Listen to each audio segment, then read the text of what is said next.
Hi hello నమస్తే welcome to మాతృక TV. ఈ రోజు మన స్టూడియోలో గాయకుడు రచయిత కందుల ప్రేమ్ కుమార్ గారు సార్ ఉన్నారు. వారితో మనం ఇంటర్వ్యూ చేద్దాం.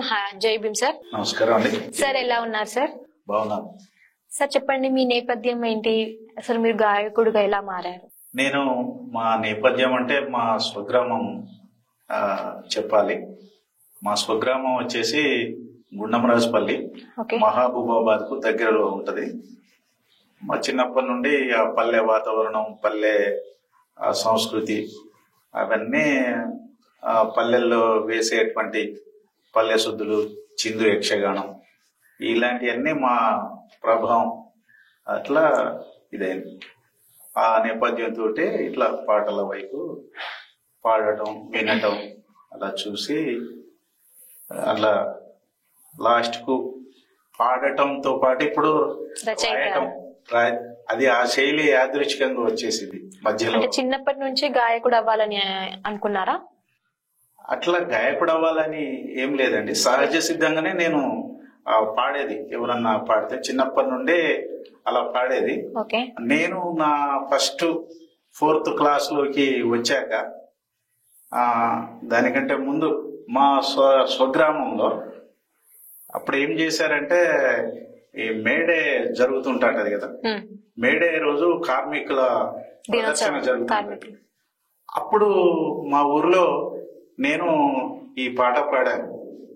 బండెనక బండి గట్టి 16 బండ్లు గట్టి, ఏ పల్లె వస్తవు కొడుకో నైజాము సర్కరోడ, నా జీల మించినవురు నైజాము సర్కరోడ.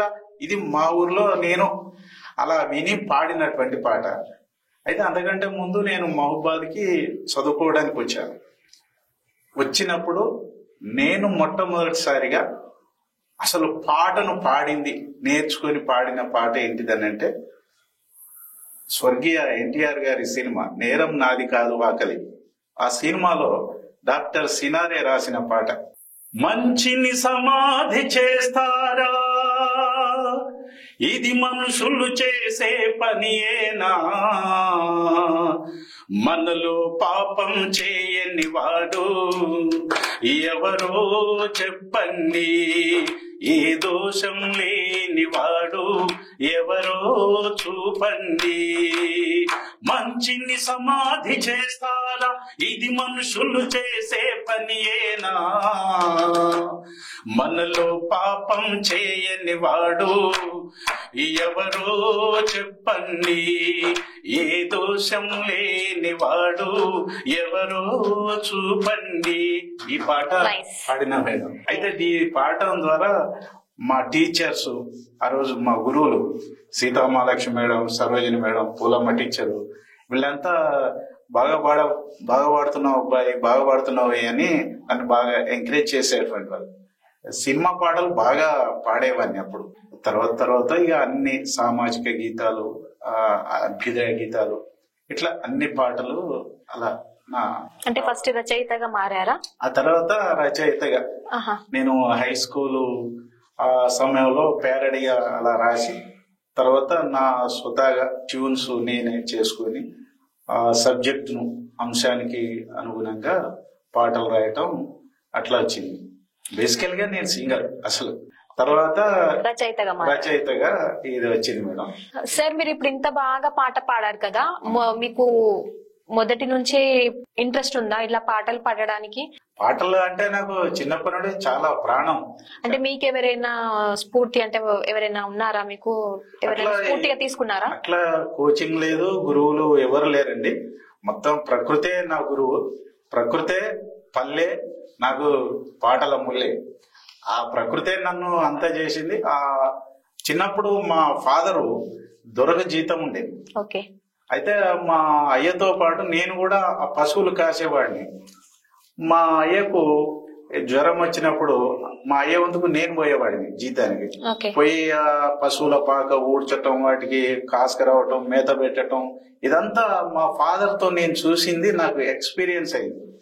అందులో నుండే పల్లె అందాల మీద ఒక పాట రాశాను. అది ఆ ప్రకృతి తోటే, మా ఫాదర్ తోటి ఆ పశువులను కాస్తూ అట్లా నాకున్న అవగాహన తోటి పాట రాశాను పల్లె అందాలని. ఓకే, ఆ పాట ఏంటి?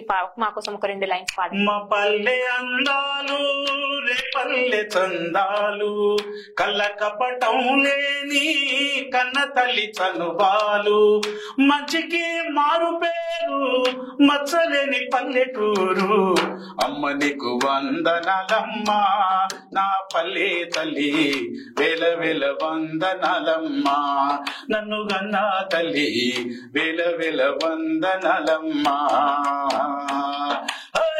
మా పల్లె అందాలు రే పల్లె చందాలు, కళ్ళ కపటం లేని కన్న తల్లి చనుబాలు, మంచికి మారు పేరు మచ్చలేని పల్లెటూరు, అమ్మ నీకు వందనాలమ్మా నా పల్లె తల్లి, వేల వేల వందనాలమ్మా నన్ను గన్నా తల్లి, వేల వేల వందనాలమ్మా. ఈ పాట 11 చరణాలు ఉంటది. 12 చరణాలు రాసిన 11 చరణాలు క్యాసెట్ లో మల్లేష్ అని శ్రీ మల్లేష్ తనతోటి పాడించడం జరిగింది. పల్లె తల్లికి వందనాలు సీడీ తీసాము. అందులో చాలా అద్భుతంగా పాడాడు. 10 చరణాల వరకు పెట్టాము.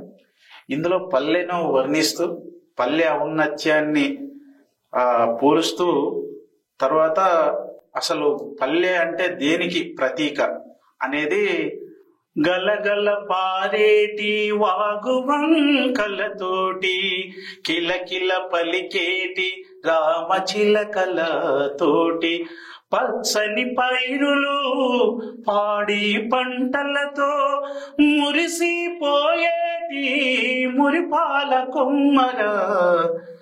అలా రాస్తూ 2వ చరణంలో పల్లె అసలు ఎలాంటిదని పల్లెను వర్ణించడం జరుగుతుంది.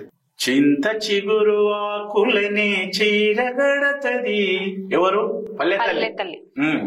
చింత చిగురు ఆకులని చీరగడతది, తుమ్మ పూల రేకులని పైట వేస్తది, ముద్దబంతి పువ్వులాగా ముద్దుగుంటది పల్లె, ముద్దబంతి పువ్వులాగా ముద్దుగుంటది, పొద్దు మడుపునే బొట్టుగా దిద్దుకుంటది, మామిడకు తోరణాలేరా నా పల్లె తల్లికి ముత్యాల హారాలురా.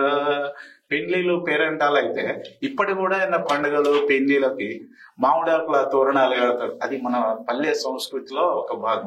దాన్ని తీసుకొచ్చి మామిడాకు తోరణాలే పల్లెవాసులు పేదవాళ్ళకి ముత్యాల హారాలు అని అలా రాస్తూ, అది చాలా ఈ ఒక్క పాటకే మీకు చాలా ఎపిసోడ్లు అవుతాయి.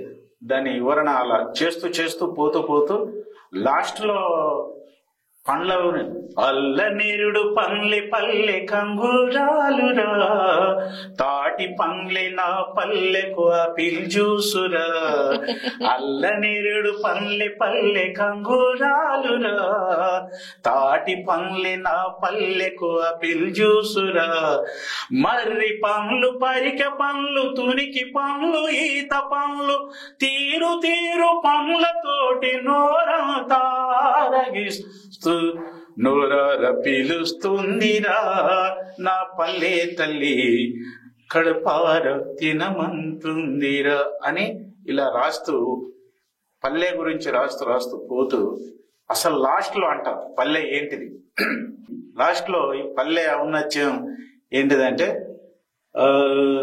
న్యాయానికి నా పల్లె నాగమల్లెడా, అన్యాయానికి ఎదురు తిరిగే ఎర్ర మల్లెడా, న్యాయానికి నా పల్లె నాగమల్లెడా, అన్యాయానికి ఎదురు తిరిగే ఎర్ర మల్లెడా, సమతకు చెల్లిరా మమతకు తల్లిరా, సమతకు చెల్లిరా మమతకు తల్లిరా, వీరుల నన్నట్టి త్యాగాల వల్లిరా, విప్లవాల కుడుము పట్టురా నా పల్లె తల్లి, విప్లవాల కాయువు పట్టురా నన్ను గన్నా తల్లి, ఉద్యమాల కుడుము పట్టురా నా పల్లె తల్లి, విప్లవాల కాయువు పట్టురా నన్ను గన్నా తల్లి.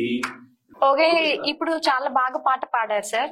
మీ వాయిస్ బాగుంది. అండ్ మీరు పాడిన పాట ఏదైతే ఉందో అది మాకు ఒక పల్లెటూరి ప్రకృతిని కళ్ళగట్టినట్టు చూపించినట్టుగా ఉంది. Very nice song. Thank you sir. ఇప్పుడు మీరు పాట పాడారు కదా, మీ పాటలో ఎరుపు అనే ఒక పదం వినిపించింది. మీకు ఎరుపు అంటే కమ్యూనిస్ట్ పార్టీ తోటి మీకేమైనా సంబంధాలు ఉన్నాయా? అంటే కమ్యూనిస్ట్ పార్టీలని జనరల్ గా ఆ రోజుల్లో మేము చదువుకునే రోజుల్లో ఎక్కువగా ఈ వామపక్ష ఉద్యమాలకు బాగా ఉండేది. అసలు సిపిఐ, సిపిఎం ఇట్లా అన్ని ఎంఎల్ పార్టీ గ్రూప్స్ కానీ ఇవన్నీ, ఈ మేడే కానీ ఏమన్నా ప్రజా ఉద్యమాలు, రైతు కూలీ ఉద్యమాలు, కూలీ రేట్ల కొరకు వీళ్ళంతా పోరాటం చేయడం, ఇదంతా జనరల్ గా వామపక్ష భావజాల సింపతిగా అట్లా అందరి మీద ప్రభావం ఆ రోజుల్లో అలా ఉండేది. దాంతో ఆ అవగాహనతోటే నేను ఇలా రాశాను. అట్లా కూలీ నాలీల మీద కూడా అట్లా చూడటం వల్ల ఒకసారి ఖమ్మంలో మేము మా చిన్నబావ గారికి ఆపరేషన్ కొరకు వెళ్ళాం. బహుశా అది సిపిఐదో సిపిఎందో ఒక ఉద్యమం ఫ్లైఓవర్ బ్రిడ్జ్ మీద నుండి వస్తుండ్రు కూలీ వాళ్ళు, రైతు కూలీలు. ఆ ఉద్యమం తీసుకుంటూ వస్తుంటే నేను బిల్డింగ్ ఎక్కి చూస్తున్నాను. అప్పుడే ఆశువుగా నాకు అది చూసి ఆశువుగా అప్పటికప్పుడే ఒక పాట వచ్చింది. పాడండి మా కోసం ఒక 2 లైన్స్. ఓయన్నాలే రే మాయన్నాలే రే ఓయక్కలాలే రే మాయన్నాలే రే ఎర్రని సూర్యుడు మసకల్లో మాయమయ్యే మబ్బుల్లో చంద్రుడు వెన్నెల్ని చిమ్ముతుండు నిదరు ఏదైతన్నా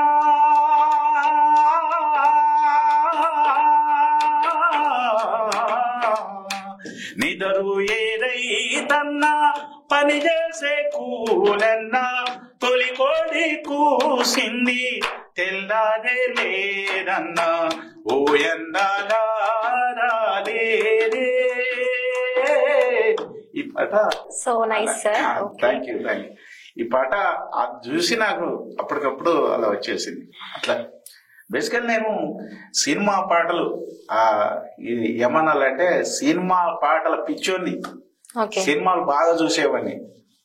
మ్యారేజ్ తర్వాత పిల్లలు, సంసారం తగ్గిపోయింది సినిమాలు చూడటం. కానీ ఇప్పుడు కూడా పాత సినిమాలు ఏమన్నా టీవీలలో వస్తే ఆ రోజుల్లో చాలా అర్థవంతమైన పాటలు పాడుతుంటారా?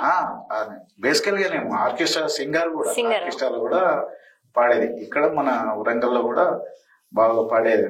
మన వరంగల్ సారంగపారన్న, శంకరన్న తోటి కూడా పాడించడం అలా జరిగింది. వాళ్ళతోటి కూడా ప్రోగ్రామ్ చేయడం. సార్ ఇంత బాగా సాంగ్స్ పాడుతున్నారు కదా, మీ వాయిస్ కూడా చాలా బాగుంది. మీరు సినీ ఇండస్ట్రీ వైపు ఏమైనా ఇంట్రెస్ట్ చూపించారా? అంటే సినిమా ఇండస్ట్రీలో ఏమైనా పాటలు పాడారా?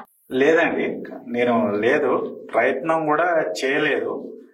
నాకు బేసికల్ గా బాలు గారి వాయిస్ ఆ రోజుల్లో సినిమా పాటలు పాడుకుంటూ ఏదన్నా రూమ్ లోకి వెళ్ళి పాడుకొని ఆ ఆలాపన అలా పాడి బాలు గారి లాగా పాడుతున్నాం. బాలు గారిని ఇమిటేట్ చేసే వాయిస్ ఆ రోజుల్లో మేము. అట్లా బాలు గారి సింగింగ్ ఇప్పటికీ కూడా వే ఆఫ్ సింగింగ్ లో నా సింగింగ్ బాలు గారి ప్రభావం బాగుంటది. అంటే ఇప్పుడు మీరు బాలు సార్ ని చూసి ఇన్స్పైర్ అయ్యారు, సాంగ్స్ వినుకుంటూ చూసుకుంటూ తనని ఒక ఇన్స్పైర్ గా తీసుకుని మీరు గాయకుడు అయ్యారు. అంటే గాయకుడు ఏమో మూలాలు, మళ్ళా పల్లె అది వేరే. గాని మూలాలకు వెళ్ళినప్పుడు మళ్ళీ పల్లెల్లో ఒగ్గు కథలు, చిందు యక్షగానం నా మీద బాగా ప్రభావం ఉన్నది. మా ఊర్లో యక్షగాన కళాకారులు ఇప్పుడు అక్కడ సంబంధించిన మా తోటి ఉంటాడు పిల్లోడు రాజమౌళి అని, మంచి తను కూడా సింగర్, మంచి యాక్టర్, సినిమాల్లో కూడా చేస్తున్నాడు. ఇప్పుడు మా అన్నయ్య కొడుకు, మా పిల్లోడు, మా బాబు కూడా జీవన్ జబర్దస్తి ఇట్లా చేస్తున్నాడు. తను కూడా మంచి సింగర్, మంచి ఇది చాలా జూనియర్స్ చిన్న వాళ్ళు. కానీ మాకు యక్షగాన ప్రభావం మా మీద బాగుండేది. దాని తర్వాత మళ్ళీ మేము ఇట్లా చదువుకోవడానికి వచ్చి మహబూబాద్కు ఈ సినిమా పాటలు ఇట్లా బాగా నేర్చుకోవడం, పాడటం అన్ని రకాలు పాడతాను, అన్ని నవరసాలు, ఓకే. భక్తి రసం, కరుణ రసం, ఓకే. ఏ రసమైన భక్తి పాటలు కూడా పాడతాను నేను. బాలుగారు అలా రావాలి అనేది నాకు బాగా ఉండేది. బాగా ఇన్స్పైర్ అయినట్టుంది అట్లా సార్. తర్వాత రచయితగా అయ్యాక సినిమాల్లోకి పెద్దగా ట్రై చేయలేదు. కానీ మన మహబాద్ నుండే బోలే సేవాలి తను మ్యూజిక్ డైరెక్టర్ గా వెళ్ళాడు. బోలే షావలి అంటే మన బిగ్ బాస్ లో వెళ్ళాను తను. తను మా దగ్గర వాడే, ఇక్కడ మహబాద్ దగ్గర పెనుగొండ మహబాదే. తను అక్కడ సెటిల్ అయిండు, కావాల్సింది ఉన్నది. అయితే తను ఏం చేశాడంటే వాడు ఫ్రెండ్స్ కాల్ అని ఒక సినిమా తీశాడు. అందులో నేను రాసిన పాటని కీరవాణి గారితో పాడించారా? అది స్నేహం మీద రాశాను అన్నట్టు. Okay, 2 lines. ఓకే. మంచు కన్న చల్లనైన నేస్తం రా, మల్లె కన్న తెల్లనైన తేజం రా, మంచు కన్న చల్లనైన నేస్తం రా, మల్లె కన్న తెల్లనైన తేజం రా, మదిలో నిలిచే మరువలేని జ్ఞాపకమురా, మదిలో నిలిచే మరువలేని జ్ఞాపకమురా, అది మధురాతి మధురమైన తీయదనమురా, అదేరా స్నేహ బంధము, జన్మ జన్మకి ఇడిపోని బంధము, అదేరా స్నేహ బంధము, జన్మ జన్మకి ఇడిపోని బంధము. 4 చరణాలు ఉంటది. ఓకే. కీరవాణి గారు ఈ పాట పాడి వారు నాకు కితాబ్ ఇచ్చారు. ప్రేమ్ కుమార్ గారు ఈ సంవత్సరం నంది అవార్డు మీకు వస్తుంది అని అన్నారు. నేను సార్ నాకు ఎవరు ఇచ్చినా ఇవ్వకున్నా మీ మాటలే పెద్ద నంది అవార్డు. కలిసారా మీరు? కలిసామా సార్. ఈ పాట పాడేటప్పుడు నన్ను బోలే గారు స్టూడియోకి పిలిచారు. నేను పాట పాడి కంప్లీట్ అయ్యాక సార్ను కలిసి పరిచయం అయ్యి నేను రాసిన అమ్మకు దండం పెడతా ఈ పుస్తకం, పాటల పుస్తకం, ఇవన్నీ నేను రాసినయే. ఇది 2002లో రిలీజ్ చేశాము. ఇక్కడే అంపశయ్య నవీన్ గారి చేతుల మీదుగా ఇక్కడ జరిగింది హన్మకొండలో. ఇది హైదరాబాద్ లో రిలీజ్ చేశాము. దాశరథి రంగాచార్యులు గారి చేతుల మీదుగా సుందరయ్య గారి విజ్ఞాన కేంద్రంలో జరిగింది. ఇది నేను రాసినాయండి. తర్వాత కీరవాణి గారు వారికి ఈ బుక్ ను ప్రజెంట్ చేశాను. ఇదండి. తెలుగు సినిమా ఇండస్ట్రీలో మీకు నచ్చిన ఫీమేల్ కానివ్వండి, మేల్ కానివ్వండి, సింగర్ ఎవరు? నాకు మేల్ అంటే ఇక బాలుగారే. బాలుగారికి బాగా నేను డిక్షన్ కూడా, ఆట పద ఉచ్చారణ ఎలా పలకాలి అనేది బాలుగారి ద్వారా నేను చాలా నేర్చుకున్నాను. ఆ తర్వాత మన హన్మకొండలో సారంగపాణి కూడా చాలా చక్కగా బాగా ఉచ్చారణ ఎలాంటి దోషం లేకుండా చాలా చక్కగా ఉచ్చరిస్తాడు. అది వారి ద్వారా కూడా నేను బాగా, వీళ్ళిద్దరు జానపద మోడల్లో, జానపదంలో మంచి మెలోడీ వాయిస్ సారంగపాణి అన్నది.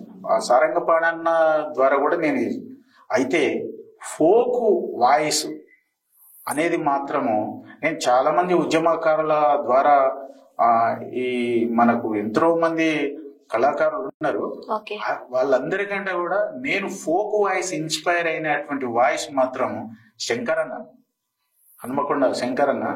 అసలు ఆ గొంతు, ఆ శృతి, ఆ వాయిస్ అంత ఎత్తలేము, అలా పాడలేము. ఆ శంకరన్న మాత్రం ఫోక్ వర్షన్ లో అది ఆ అన్నతోటి నేను రాసిన పాటలు కొన్ని పాడిపించాను. అయితే మీరు అన్నట్టు నాకు నచ్చిన మేల్ సింగరు బాలు. తర్వాత ఫీమేల్ సింగర్ వచ్చినప్పుడు జానకమ్మ గారు. అసలు అమ్మ, నేను పిచ్చోని. అసలు అమ్మ అంటే మామూలుగా ఉండదు.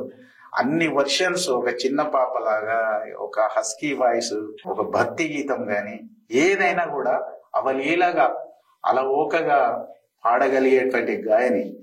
నాకు ఇంకా ఇష్టం ఏంటిదంటే జానకి గారు ఇన్స్పిరేషన్ నాకు అని బాలు గారు చెప్పటం ఇంకా నాకు చాలా ఆనందం.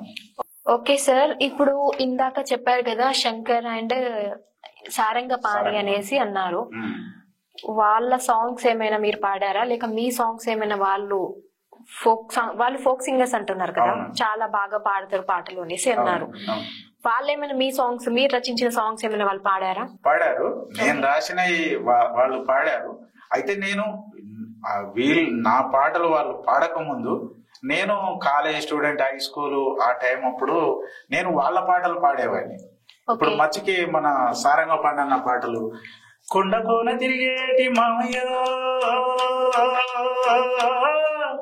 కొండ కోన తిరిగేటి మామయ్య, నీ కండ నేను ఉన్నాను రావయ్యో, లాయిరే లాయిరే లల్లాయిరే, లాయిరే లాయిరే లల్లాయిరే. ఇట్లా గల్లు గల్లు గల్లు గల్లు గజ్జల సంగీతమా తందనాన తన, గల్లు గల్లు గల్లు గల్లు గజ్జల.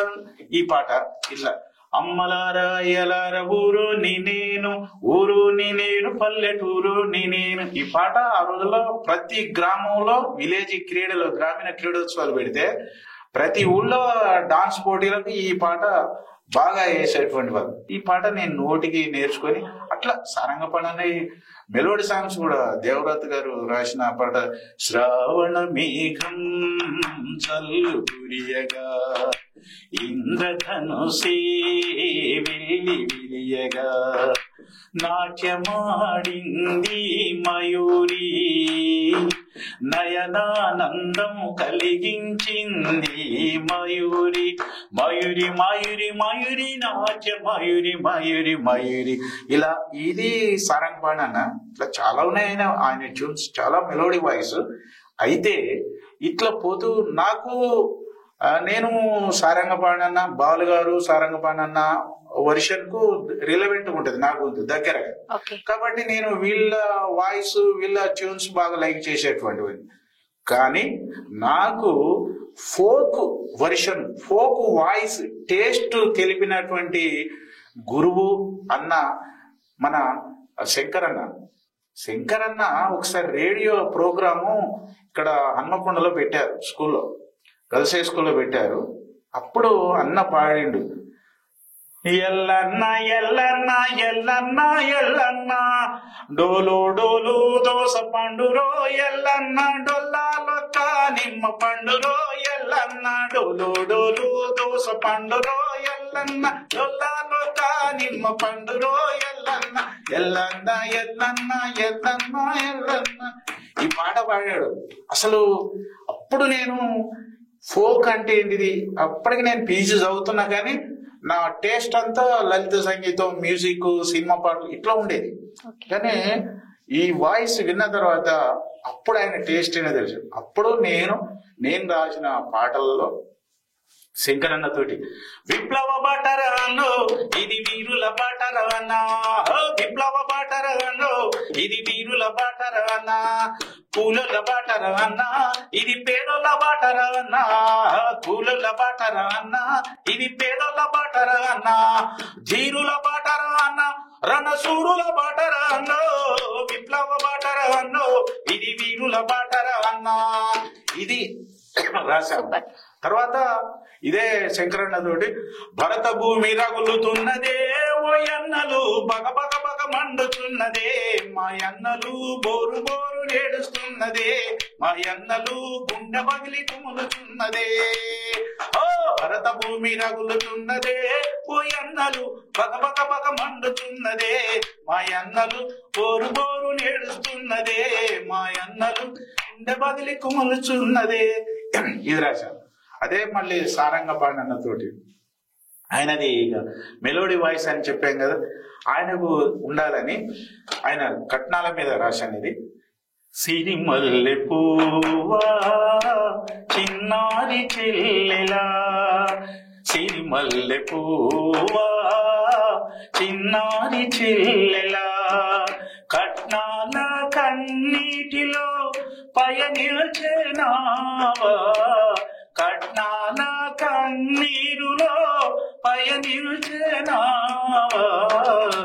సిరిమల్లె పువ్వా చిన్నారి చెల్లెలా. సార్ ఇప్పుడు మీరు పాడారు కదా ఒక పాట కట్నాల కన్నీళ్లు అని ఒక సాంగ్ పాడారు కదా, మేము విన్నప్పుడు ఇది కట్నాల సెలయేరు అని ఉండేది, మరి ఇది సెలయేరు నుండి కన్నీరు ఎలా మారింది? మంచి క్వశ్చన్ అడిగారు. అయితే ఇది ఏంటిది అంటే నేను అప్పుడప్పుడే రాస్తున్నాను, నాకు అంతా తెలియదు నిజంగా. ఇప్పటి వరకు కూడా నాకు ఏమి సాహిత్యం మీద ఏమి తెలియదు. ఎవరైనా పెద్దవాళ్ళు గురువులు నాకు తోచిన రీతిలో రాసి పాడుతున్నాను, అంతేగాని నాకైతే పెద్దగా ఏం తెలియదు. క్షమించాలి, ఏమన్నా తప్పులు రచనలో ఏమన్నా లోపాలు ఉంటే దాన్ని సరిదిద్ది ఏమన్నా చెప్పినా కూడా నేను స్వీకరిస్తాను. అయితే ఇంకోటి ఏంటిది అంటే ఒక మిత్రుడు సూచన చేశారు. ఏంటిది అంటే అప్పటికే ఈ పాట పాపులర్, పాడేస్తూనే ఉన్నారు.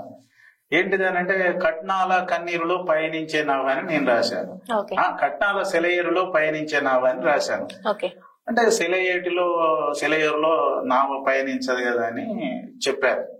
అప్పుడు నేను కొంచెం ఆలోచనలో ఇది సరే ఎందుకు దీన్ని మనం సరి చేసుకుంటే సరిపోతుంది అని అప్పుడు ఆలోచిస్తే ఈ కట్నాల సెలయేరు ఎందుకు, అసలు కట్నం పెద్ద ఇచ్చుకోలేని వాళ్ళ పెద్ద కన్నీరు, అసలు సెలయేరు కంటే కన్నీరు పెడితే ఇంకా బాగుంటది కదా అని కన్నీరు పెట్టారు. కట్నాల కన్నీరులు పయనించేనా మీరే మార్చేసారా? నేనే. కట్నం అనేది ఒక కన్నీరు, ఆ కన్నీరులో పయనించే నావ ఎవరు? మీలా కట్నం ఇచ్చుకోలేదు ఈ అమ్మాయిలు. అంటే మీరంటే ఇక్కడ అర్థం ఎంతో మంది అమ్మాయిలు, పేదవాళ్ళు, ఇట్లా ఉన్నవాళ్ళు కట్నం ఇచ్చుకున్నా ఇంకా అడుగుతున్నారు కదా. అలా కట్నం తీసుకోకుండా నేను మ్యారేజ్ చేసుకున్నాను. సో సెలయేరు నుండి కన్నీరు అనేసి చేంజ్ చేసేసారు. అప్పటి నుంచి కట్నాల కన్నీరులో పయనించే అలా రాశాను. దీనికంటే ముందు ఇంకొక పాట కట్నాల మీద ఇది రాశాను, సిరిమల్లె పువ్వు. ఇది స్టార్ట్ చేసిన ఫస్ట్ పాట ఇది, కానీ దీనికంటే ముందు మార్కెట్ లో జనంలోకి వచ్చిన పాట ఇంకా నేను రాసింది. కారు మబ్బులో కమ్మిపోయిన చిన్నారి చెల్లెమ్మ, ఎంత వెన్నెలా పూసిన గాని వెలుగులేదు నీకు అమ్మా, వెలుగులేదు నీకు అమ్మా. కారు మబ్బులో కమ్మిపోయిన చిన్నారి చెల్లెమ్మ, ఎంత వెన్నెలా పూసిన గాని వెలుగులేదు నీకు అమ్మా, వెలుగులేదు నీకు అమ్మా. బహుశా ఈ పాట ముందు వచ్చింది. ఆ పాట కంటే ముందు ఇది అసలు అంటే ఆ పాట స్టార్ట్ చేసిన కానీ ముందు ఇది కంప్లీట్ అయ్యి పాడుకుంటున్నాం వేదికల మీద ఇట్లా వచ్చేసింది ఈ పాట. మరి నేను ఈ పాట రాశాను, ప్రజల్లోకి బాగా వెళ్ళింది. సరే ఇది ఇట్లా అయింది కదా అని అప్పుడే నాకు కొంచెం అందరి వామపక్ష భావజాలం, ఈ కులాంతర క్యాస్టిజం మీద, ఈ మతాలు ఈ అంతా ఏంటిది అని కొంత ఆలోచనతోటి సరే నేను కూడా కట్నం తీసుకోకుండానే మ్యారేజ్ చేసుకున్నాను. అవునా సార్? అంటే మీది లవ్ మ్యారేజా అరేంజ్ మ్యారేజా? ఏంటిది అంటే నా చిన్నప్పటి నుండే నేను కట్నం తీసుకోవద్దు అని ఈ పాటలు ఇలా ఎంతో మందిని చూస్తున్నాం కదా, అలాంటి ప్రభావం కాకుండా ఉండటం కొరకి నా వంతుగా ఒకరికైనా కట్నం తీసుకో అదే ఇన్స్పిరేషన్ గా తీసుకుని పాట రాశారా? అంటే నాకు మైండ్ లో ఉన్నది, ఆ ప్రభావం తోటి ఇట్లా రాయగలిగాను, ఇది చేశాను. నేను కూడా కట్నం తీసుకోవద్దని తీసుకోకుండానే మ్యారేజ్ చేసుకున్నాను. Love marriage sir arrange? లేదండి మామూలే అరేంజ్ మ్యారేజ్. అయితే ఇందులో ఏంటిది అని అంటే పాటల లైన్ లో ఒక్కడ ఏముంటదంటే ఎంత వెన్నెల పూసినా గాని వెలుగులేదు నీకమ్మ అని అన్నాను నేను. చాలా మంది అక్కడక్కడ ఏం పడుతున్నారంటే ఎంత వెన్నెల కాసినా గాని అని. జనరల్ గా వాడుక పదములో వెన్నెల కాసిన అనే పదం అంటుంటాడు. దాన్ని నేను కొత్తదనంగా చెప్పాలని వెన్నెల పూసిన అని సాహిత్యపరంగా అలా మార్పు చేశారు. ఇది ఓకే, గుడ్ సార్. చాలా చాలా మంచి డెసిషన్ తీసుకున్నారు. కానీ జనరల్ గా చూసుకుంటే చాలా మంది కట్నం గురించి చెప్పడం వరకే ఉంటారు, ఎవరైనా సజెషన్స్ ఇస్తారు, కానీ దాన్ని అనుసరించడం అంటే ఎవరు చేయరు. కట్నం తీసుకోకుండా పెళ్లి చేసుకోవడం అనేది ఎవరు చేయరు, మీరు చేశారు. ఓకే, చాలా గుడ్ నేచర్ సార్ మీది. సో నెక్స్ట్ వచ్చేసి మీ నేపథ్యం వచ్చేసి ఉపాధ్యాయుడు కదా మీరు, ప్రస్తుతం ఉపాధ్యాయుడు మీరు. మరి ఉపాధ్యాయ వృత్తిలో ఉండి మీకు గాయకుడు అవ్వాలి, పాటలు రాయాలి, గాయకుడుగా మారాలి అని ఆలోచన ఎలా వచ్చింది? అసలు ఎందుకు వచ్చింది ఈ ఆలోచన? అంటే గాయకుడు అనేది మాత్రం బై బర్త్డే సహజంగా అలా వచ్చాను. ఓకే. అయితే నేను ఉపాధ్యాయుడిగా రాకముందు కూడానే నేను స్టూడెంట్ గా, కాలేజీ స్టూడెంట్, హై స్కూల్ చివరి ఆ దశ నుండే పాటలు రాయటం. దీనికి అన్నిటి ప్రభావం ఉంది. సమాజంలో జరిగేటువంటి అత్యాచారాలు, నేరాలు, ఘోరాలు, ఈ కట్నాలు, ఆ రోజుల్లో కట్నాల అది బాగా సమస్య బాగుండేది.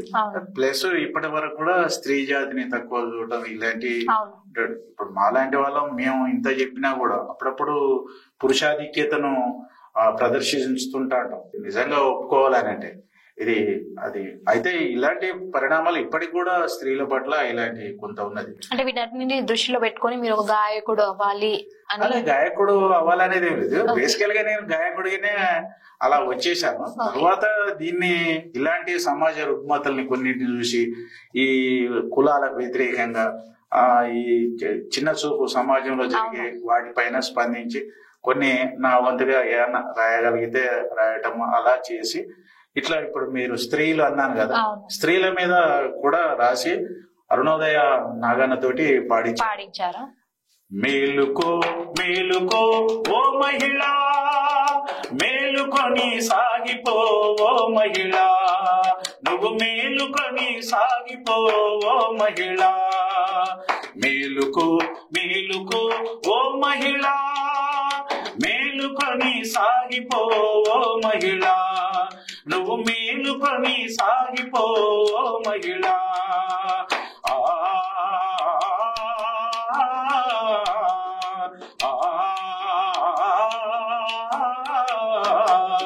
తల్లిలాగా లాలించి, చెల్లిలాగా ప్రేమించి, ఆలిలాగా అనురాగపు జీవితాన్ని అందించి, అత్తమాల సేవలల్లా ఆదర్శ గృహిణిమైన, అడుగడుగున అవమానపు భారాలని మోస్తున్న, మేలుకో మేలుకో ఓ మహిళ, మేలుకొని సాగిపో ఓ మహిళ, నువ్వు మేలుకొని సాగిపో ఓ మహిళ. ఇట్లా 5 చరణాలు ఉంటాయి. చాలా బాగా పాడాడు నాగన్న. ఇక అరుణోదయ నాగన్న అంటే ఇక వారి వాయిస్ ఐశ్రుతిలో అయినా చాలా మధ్యమంలో చాలా బాగా పాడారు. ఓకే సార్, మహిళల మీద ఇంతవరకు ఎన్ని పాటలు రాశారు? సమాజం జరిగేటువంటి వాటిని దృష్టిలో పెట్టుకుని మహిళల మీద రాశారా? కట్నాల గురించి, సిరిమాలకు, కార్మబ్బులు, అందార బంగారు చెల్లెమ్మ, ఓ మందార పువ్వంటి సిన్నమ్మ.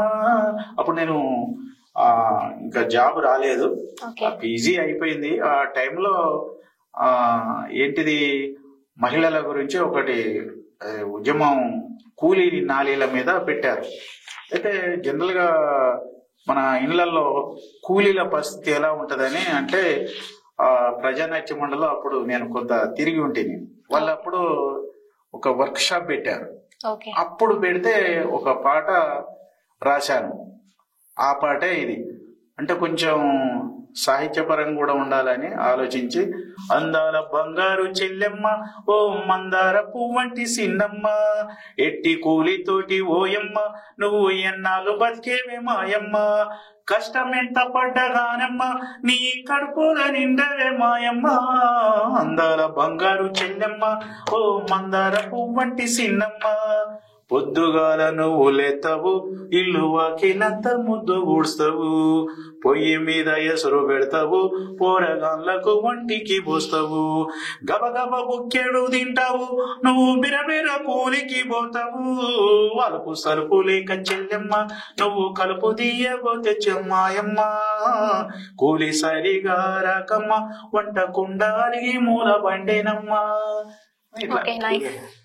Thank you. ఇట్లా చాలా సందర్భానుకూలంగా అలా రాసి, ఆ రోజు కాంతి అక్షర దీపిక జరిగింది.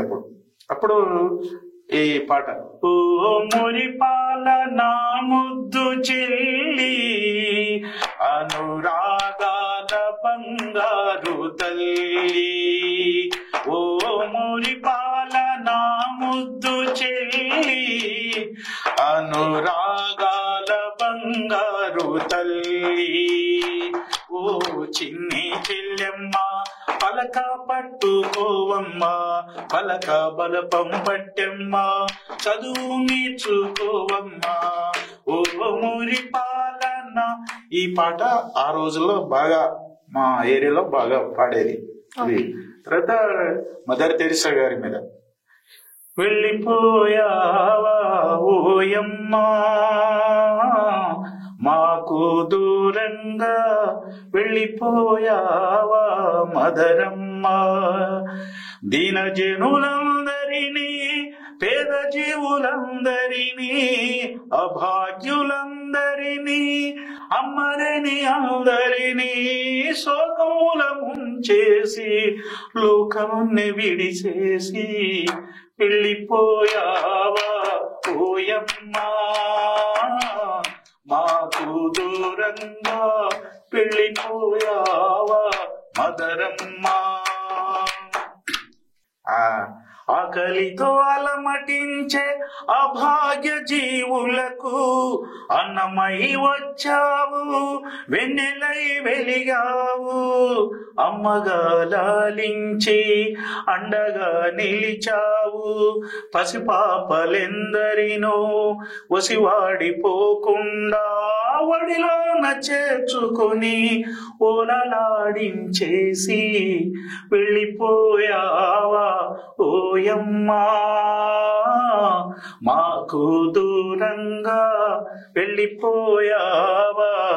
మురికి వాడలెన్నో కడిగి ముగ్గులే వేశావు చీకటి బతుకులకు చదువు దీపమైనావు కుష్ఠరోగులందరికీ పుండ్లు కడిగి పురుడు పోసి నిర్భాగ్యులెందరికో నీడలగా ఆదరించి అమ్మలకే అమ్మవై అసువులు బాసావు వెళ్ళిపోయావా ఓయమ్మా మాకు దూరంగా వెళ్ళిపోయావా మదరమ్మా. నీ మరణ వార్త విన్న గంగమ్మ గంతులాపే నీ కరుణ చూపులేక కృష్ణమ్మ కుమిలిపోయే. అంటే ఆమె విశ్వాంతరం విశ్వమాత ఆమె. కానీ మనం ఉండే మన తెలంగాణలో మన గోదావరి కృష్ణా జిల్లాలు ఇవి మనకు జీవనాదులు కదా, వీటితోటి ఆ అమ్మ ఔన్నత్యాన్ని ముడిపెడుతూ ఇందులో రాశారు. చివరి చరణంలో 4 చరణాలు, ఈ చరణం 4వ చరణం. నీ మరణ వార్త విన్న గంగమ్మ గంతులాపే నీ కరుణ చూపులేక కృష్ణమ్మ కుమిలిపోయే నీ గొంతు వినబడక కోయిలమ్మ పాటనాపే నీ నడక సడిలేక నెమలమ్మ నాట్యమాపే చుక్కలన్నీ చిన్నబోయే సూర్యచంద్రులేడ్చుచుండే వెళ్ళిపోయావా ఓయమ్మా మాకు దూరంగా వెళ్ళిపోయావా మదరమ్మా. ఇది మదర్ తెరీసా గారి మీద రాసిన పాట. అది ఈ పాటను జేసుదాస్ గారితో పాడియాలని వారి శృతికి అనుకూలంగా ఉండాలని ఈ పాట రాశాను. ఇది ఇప్పుడు మీతోటే ఓపెన్ గా పాడారా? జేసుదాస్ గారితో పాడియాలని ఇంతవరకు ఇంకా పాడించలేదు. లేదండి, ఇది కానీ వేరే పాట రికార్డ్ చేశాము ఇదే మదర్ తెరీసా మీద. అది బండ వెంకన్న అనే సింగర్ తోటి పాడించాను. మానవతకి మూర్తిరా మాతృమూర్తి మదర్ తెరీసా సమానతకి స్ఫూర్తిరా ఆ తల్లి చేయూత మత్సలేని మల్లెగా మాననీయ ముల్లెగా మత్సలేని మల్లెగా మాననీయ ముల్లెగా మదిన దాచుకోని కొలిచే మహాతల్లిగా